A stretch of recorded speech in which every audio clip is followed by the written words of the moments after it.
Wife's horrible boss showed up at our house party, insulted everything about our home, and when he accused her of sleeping her way to the top, I grabbed him by the collar and dragged him out. This situation happened in the summer, but it got brought back up again recently, so I wanted to have unbiased opinions to see if I crossed the line. There are 3 important points I want to state for background purposes before I continue. 1. I, 30M, have my own business. I've also been very fortunate that it's doing amazing, and I'm very thankful and blessed it's growing. 2. My wife, 28F, works in a corporate job at a well-known company, which was also her first job out of college, and was recently promoted to director. She has people that report to her, and she reports directly to the senior director. 3. My wife and I bought land and had a custom-made forever home built summer of 2023. We were involved in the whole process from designing the house to what furniture we would get. The whole process from the house being built to having it fully furnished took a little over a year. We're extremely proud of how it turned out. We love to host gatherings, so once the house was done, we threw multiple of them throughout the year. My wife wanted to have a barbecue/pool party in the summer and wanted to invite her coworkers. Because she was inviting a lot of them, I think around 50, we decided to cater food and outdoor activities like a bouncy castle, since some of them would bring their families. Overall, a lot of planning and thought went into this, but my wife was happy doing it. A couple days before the party, she gave some background on some coworkers I've never met. She got to a person named Dick, fake but suitable name, and told me she was her old boss, director of a different department, and always treated her like crap. My wife was moving up the corporate ladder pretty quickly, and he wasn't a big fan of it for some reason. She started out in his department, but eventually ended up being a director and becoming his equal in terms of position. I asked her why she's inviting someone like that, and she said she doesn't want him to feel left out and make their work relationship even worse. I guess she wanted to try and work it out outside of company hours to see if anything changes. But regardless, she asked me to be on my best behavior around him, even if he makes any snide remarks, and she'll handle it. I'm already overprotective of my wife because she's extremely nice and can be a punching bag for some people sometimes, but I told her I'd try my best. On the day of the party, everything was going smooth. Everybody was having a good time by the pool, backyard games, bouncy castle, etc. Dick came around 30 minutes late, but I was the one to greet him at the door while my wife was busy with the guests. I introduced myself to him and ushered him to where the guests were. He was actually nice to talk to while we were talking, but his whole demeanor changed when my wife walked over. It was literally like a switch flipped. I ignored it, but my wife offered the guests who came late a tour of the house.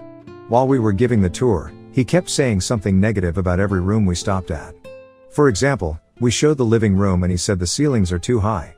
Why did you guys do that? Kind of pointless to have. Another example, we got the guest/pool house in the backyard. He said, why did you guys build a guest house?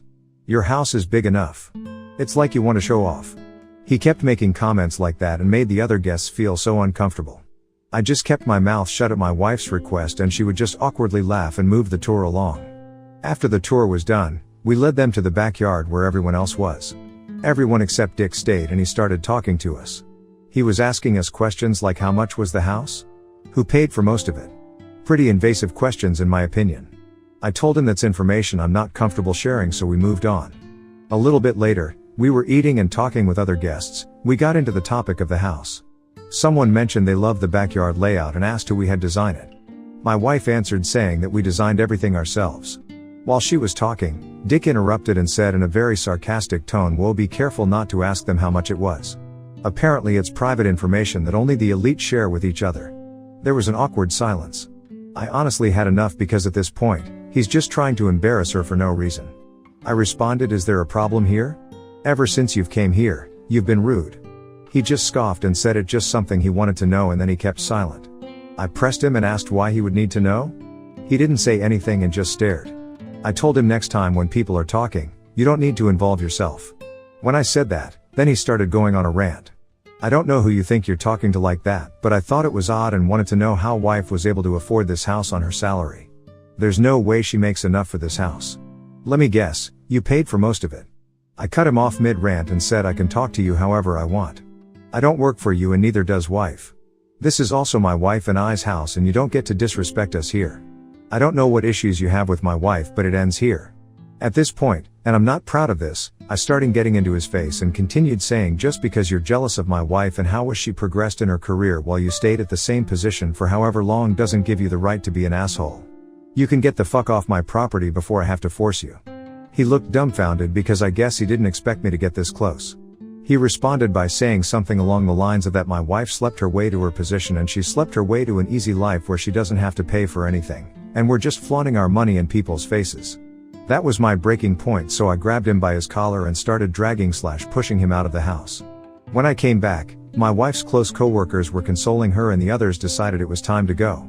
When everyone eventually left, my wife told me I didn't have to defend her like that. She's more than capable of taking care of herself. She mentioned that because of my outburst, it's going to make everything awkward at work for her now. I told her I know I shouldn't have done what I did, but he was crossing the line. There's only so much I can take. Overall, she's upset that I didn't listen to the one request she had for me, that I let one person ruin the party, and concerned there will be issues at work. Not to mention she's worried I'd get arrested for assault. I told her there's nothing to worry about because she did nothing wrong. She just got up and walked away saying that I don't understand corporate culture. So, Ida in this situation. Update, February 19, 2025. Not sure how to update properly, so I left a comment and did a new post as well. Sorry if that's overkill. Also, sorry for the rambling on my post lol. I reread my post and agree with you guys, I did add some useless info. I'm a better speaker than writer lol. Also, my wife and I read all the comments and we actually enjoyed reading them. Even though some were kind of mean, she came to the realization that she needed to be more assertive and not be spineless as some people so generously called her. As I mentioned before, this happened in the summer. The day after everything happened, we both apologized to each other and asked her to give me a full rundown of Dick from when she used to be in his department because there's no way someone has that much hatred for someone without reason. So he did try to make advances on her when she first joined, but not only her, but a bunch of other female coworkers, some of who were at the party. She shot him down multiple times and went to HR with her coworkers to file complaints and Dick's behavior did stop. However, he was now having her manager giving a ton of work to do. She was working long hours, but it ended up working in her favor because the other department's manager noticed her workload and her ability to finish it without mistakes and pretty much poached her to join her team. So from then till she got promoted to director, about 6 years, she had very few interactions with him. It's only when she got promoted to director, she was forced to interact. My wife, Dick, and the senior director Tim, would have meetings every morning. She said he never really acted badly towards her, but he would always downplay any suggestions she had or outright ignore it. She thought if she invited him to the party, maybe that would change his behavior and bury the hatchet. She realizes that it was really stupid to assume that would happen. My wife did tell me that when she saw everyone at work, they told her not to worry and a bunch of them were happy someone finally did something to him. Some were hoping for more but happy regardless. She said that made her feel better because she thought they would see her in a bad light, which I don't know why, but my wife is an overthinker. She wrote a complaint to HR for harassment against Dick and he did the same thing, but against me. HR didn't do anything for either of them. She got an email saying because this happened off of company property and this was not a company-sponsored event, no action needs to be taken by the company and any disputes that happen needs to be taken care by the individual. She was worried that Dick would sue or call the cops, but nothing happened in a month, so we assumed he just gave up on it. During the meetings, Dick would just stay quiet after my wife spoke as opposed to giving condescending remarks like he usually did. I haven't seen or spoken to Dick since the party, but my wife asked me to come to the company Christmas party where I saw Dick, but he ignored us. I met Tim and when my wife introduced me, he said something along the lines of, "Thanks for coming. Please don't drag me across the room. I'm very nice to your wife." My wife and I burst out laughing and I realized Dick had become the butt of the jokes. Apparently, people at work started doing a collar-grabbing motion behind Dick's back. The reason it got brought up again recently was because my wife told me a couple days ago that he put his 2 weeks in. I joked we should throw a party, but she felt bad because she feels like he quit because of her. I told her that she didn't do anything wrong and anything that happened to Dick after the party was on him. Nothing would have happened if he just kept his mouth shut. She understands, but she still feels bad. My wife is a very empathetic person, even to people who don't deserve it. So might not be the ending some of you were hoping for, but it worked out for us. We still joke around about being dragged across the room here and there, but overall, everything ended the best way for us. Next story, found out my wife's male best friend was actually her secret ex-FWB, so I kicked her out, got DNA tests for our kids, and filed for divorce. Now it turns out my sister already knew the truth. 1 month ago, I, 43M, found out that my wife's, 41F, male best friend, 40M, was actually her former FWB, and that has enraged me to no end. Not just because they had that kind of past, but because she kept it a secret from me for all these years. To make matters worse, My sister, 40F, who is also my wife's best friend, knew about it and never told me. When we started dating 18 years ago, we agreed to cut all ties with our exes. Now I've learned that she's been lying to me about that for years. After finding out last month, I spoke to a lawyer and told my wife we were getting a divorce. Nothing she says or does now will change that. I also took a DNA test for my daughter, 16F, and twin boys, 12M, and have gone no contact with my sister. Some might say I'm taking things too far, especially with the DNA test, but there's a reason for it. Her FWB and I look strikingly similar. We're both 6 feet tall, have blonde hair, and blue eyes. Until now, I never questioned whether my kids were mine, but after learning about her past with him, I can't help but feel paranoid. On top of that, her FWB never got married because he claimed to have a free soul. It makes me feel like she just settled for me, and if he had ever decided he wanted marriage, she would have left me in an instant. The only silver lining in all of this is that the house we live in is in my name. I inherited it from my grandpa before we got married. For now, I've kicked my wife out of the house and taken her to her parents' place, where I told them exactly why we're getting divorced. I also told my kids because I believe they're old enough to know the truth. Since then, my wife has been calling me constantly, crying and swearing that they were just friends, but I don't believe her. I made it clear that even if the DNA test confirms all 3 kids are mine, I will still go through with the divorce.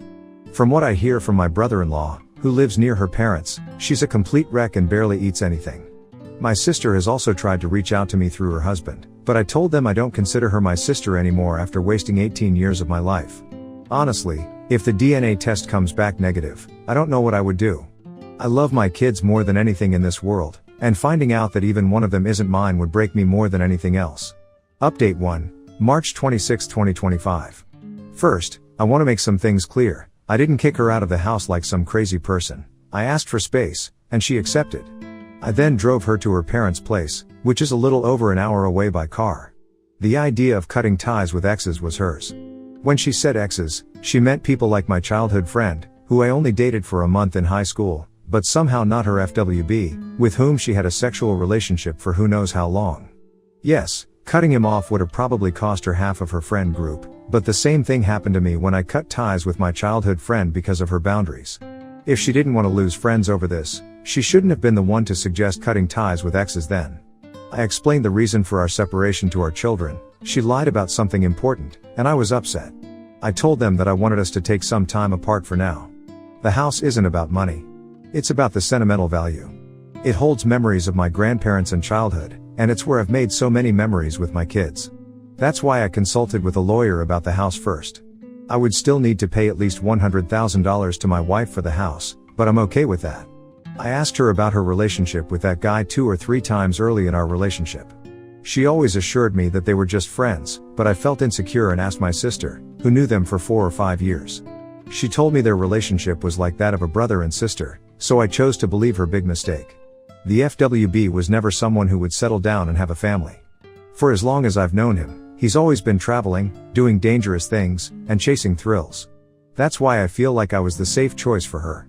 The fact that she kept their relationship a secret from me for 18 years only makes me think I'm right. The results of the DNA test don't matter, they will always be my children. Even if the results come back positive, I still want to proceed with the divorce. However, I should at least try 3 to 6 months of couples therapy, if not for myself, then at least for the kids. About the test results, I'll wait for my best friend before looking at the results so I have someone for support. I'll post a small update in the comments once I look at them. Edit, like some people have advised, I should probably have her take a polygraph test to see if she's lying, and I will do that. Small update, so yeah, I don't really know how to start this, but my kids are mine by blood and soul. I can't even begin to describe the mix of happiness, sadness, and guilt I feel right now. But I wanted to give you all an update since you've helped keep my mind occupied and not let my thoughts spiral down into a dark place, so thank you all.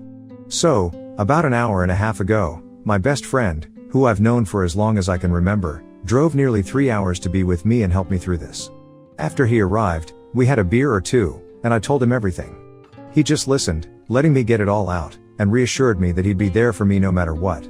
After about 10 minutes, I finally gathered the courage to look at the test results and completely broke down. I collapsed into a crying mess. When I finally calmed down, we started talking about what I should do next. Should I try to save my marriage for the sake of the kids? Would that even be the right thing to do? That's when my friend shared something from his own past. When he was young, one of his parents cheated, but they still stayed together for the kids. And he told me, without hesitation, that it was the worst thing they could have done. He spent years wishing they had just divorced instead of forcing everyone to live in that kind of broken relationship. His words, along with some of the private messages I've received, really hit me. So, I've decided not to try to save the marriage. I will go forward with the divorce. But I also want to make sure that, even after it's over, we can still work together for the best interests of our children. That's why I'll be going to both individual and couples therapy so that we can learn how to co-parent in the healthiest way possible. I also am looking for a good therapist for my 3 children so that they can begin to heal as soon as possible. Comments where Op has replied, Commenter 1, wow, your sister lied to you to protect your wife's cheating?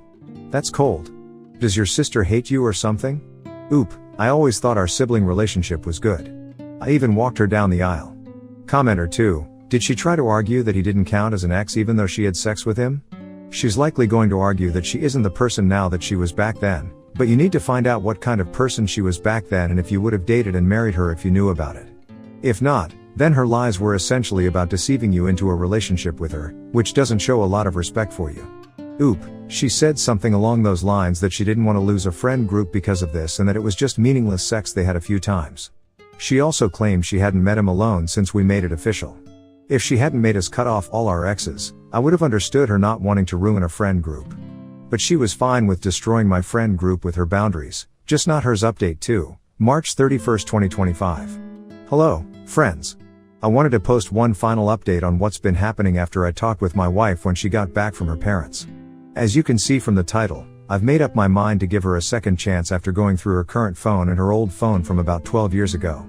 We had a long conversation where I asked her why she made me cut off my exes while she still kept her former FWB. Turns out, her first long-term boyfriend of 3 years had cheated on her with a mutual friend, which made her deeply insecure about her future partners having female friends, especially exes. From the time we started dating until I made our relationship official after about 5 or 6 months, she was struggling with those insecurities. When I asked her to make our relationship official and get engaged, she had a conversation with my sister, who suggested that we both cut off our exes. My wife agreed, but my sister convinced her that the FWB didn't count as an ex because they had only slept together twice during a trip to Europe with some friends. Later, my wife regretted lying to me and wanted to tell me about her past with him, but my sister stopped her. She told my wife that bringing it up would only cause unnecessary stress and could even put her pregnancy at risk. Because of that, my wife decided not to tell me but tried to distance herself from him instead. Eventually, she planned to cut him off completely without me ever knowing. However, my sister had other plans. She had a crush on the FWB's close friend and really liked that friend group. She knew that if my wife distanced herself, it would inevitably break up the group, so she pressured my wife into going to meetups where the FWB would be, sometimes lying to her about who would be there. Another possible reason my sister did this was that she herself wanted to keep seeing her own FWB while being in a relationship and didn't want to feel guilty about it. That's the only explanation I can think of. I also asked my wife if she would take a polygraph test to prove she never cheated on me, and she agreed immediately without a second of hesitation. So we're going to try to save this marriage, starting with marriage counseling and other steps to rebuild trust. But first, she has to completely cut off that friend group and block my sister from everything. And to address some of the private messages I've been getting, no, I'm not an abuser, nor have I financially abused my wife. She has been working since our twin boys turned 2, and my mother moved in with us to help care for them while we both worked. And no, I'm not just looking for an excuse to leave this marriage because of some midlife crisis. I love my wife and my children, and not being away from them for weeks or months would be heartbreaking.